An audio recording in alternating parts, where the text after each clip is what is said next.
And that is our first game that we are going to look at. Arsenal, Aston Villa. Villa visiting on the Sunday night. Indeed, the last game of the weekend in the 7:15 kickoff. And you can see there is the tail of the tape recently for these two. Arsenal, well, they've had quite a difficult run, actually, when you look at the fixtures. They've played Liverpool, Sheffield United, Manchester City, Leicester, and then Manchester United. So you would say in there, obviously Liverpool is very difficult. They're the champions. Manchester City is very difficult. They finished second.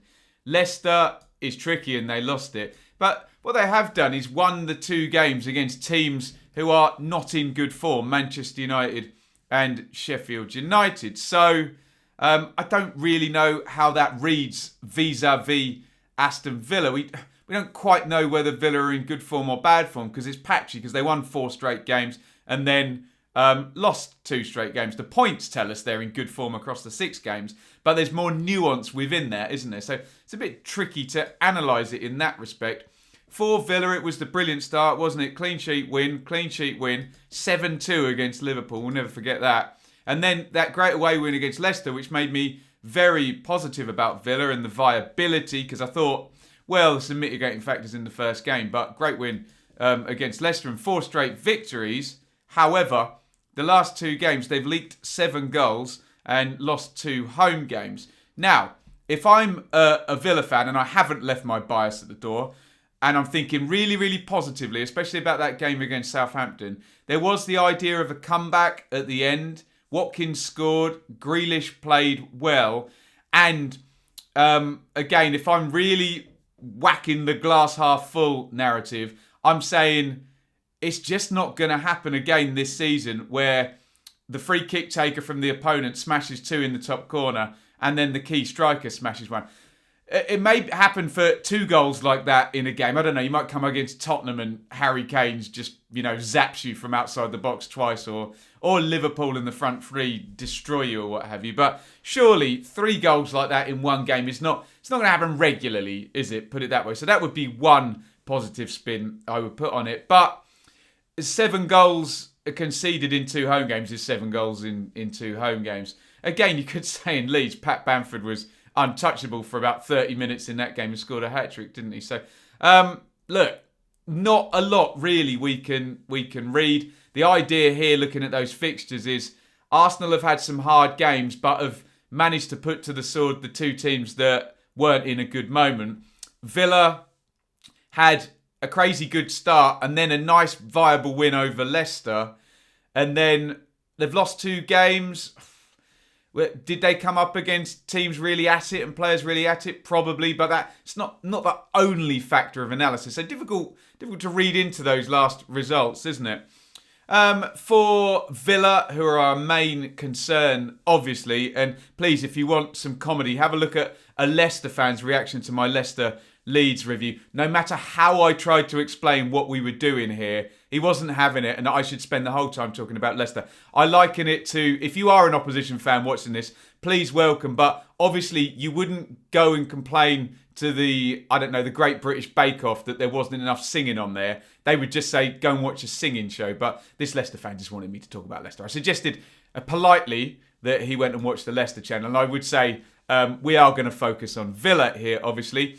And the change that we thought might be made did get made, as in Bertrand Traore coming in for Trezeguet, front right. And again, if I'm Dean Smith, look, this is the team I've developed. It worked beautifully in the first 4 games. It makes all the sense in the world, this team, in terms of the goalkeeper and central defensive partnership, a new fullback in at right, balancing out the left back.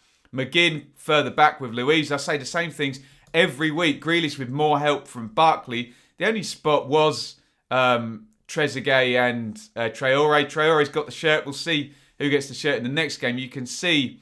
actually, Traore got injured. Look at that, out 29 minutes. I assume that wasn't tactical after 29 minutes. But look, Villa fans will update me on that one in the comments. That's the only position, really. Ollie Watkins has got 4 goals now. I think what Villa fans will want to see is Watkins start to consistently score, because at the moment we've had a penalty and we've had a hat-trick in that mad game against Liverpool. They're going to want to see viability, which means, you know, regular goals. But 4 goals is 4 goals, no matter how you get them, and that's nice. So really, this is the Villa team this season. We're going to find out as we go how well that team will challenge. I like it, but whether that's going to be a top 8 team, a top half team, or somewhere in the middle, or God forbid even worse, we'll find out as we go. But there's a lot of optimism from those first 4 games is all I would say. And I don't see too much changing there, injuries permitting. So get your thoughts in that in the comments, Villa fans. Just in respects of that, I think that's the team. And just go forward with it now. Let me know if you think differently. I know football fans get a bit jittery after 2 defeats and want to completely change shape, formation and players. But that looks a really good solution to me with the Villa squad, I have to say. So for Arsenal, look, obviously the star power is there, isn't it? Partey has been good in midfield since arriving. And then Willian, Lacazette and Aubameyang that's the test, isn't it, for the Villa backline. Holding Gabriel and Tierney in the last game with Saka and Bella in wing-backs. El Neni is the partner there. Look, we're not going to focus too much on Arsenal. Suffice to say that going away to Arsenal with Willian, Aubameyang and Lacazette up front, you've got to keep them quiet. But Villa have shown an ability this season to absorb, transition quickly, get Barkley and Grealish in good positions, nice and smoothly on the transition, and punish teams. We know now Villa have enough quality to score goals in the Premier League, and Grealish is now far harder to deal with the 4-2-3-1 system, and Barkley causing another problem than a 4-1-4-1 and just double him up on the side and get 2 men on him. So it's an interesting one. It's going to be a difficult one for Villa to go and get the win. I know Leicester went there and did so, as we saw in the fixture roundup there. But I'm saying tricky. People like me to make a prediction, so I'll predict a draw optimistically. It's going to be difficult. Let me know if you're a Villa fan, what you think in the comments, and more to the point, how Villa could get the win at Arsenal. I'm going to predict a draw. Get your thoughts in via the comments on Arsenal versus Villa. Thank you so much for watching. If you enjoyed this video, please hit the like button to see more videos from this channel. Hit the subscribe button and to be notified every time we upload. Ring the bell for those notifications to come through on your device. If you really want to support the channel and me as a content creator, I will be eternally grateful if you head over to the merch store and grab something, or support over on Patreon, patreon.com/Benjamin Bloom. Thank you for your time. Go and watch another video.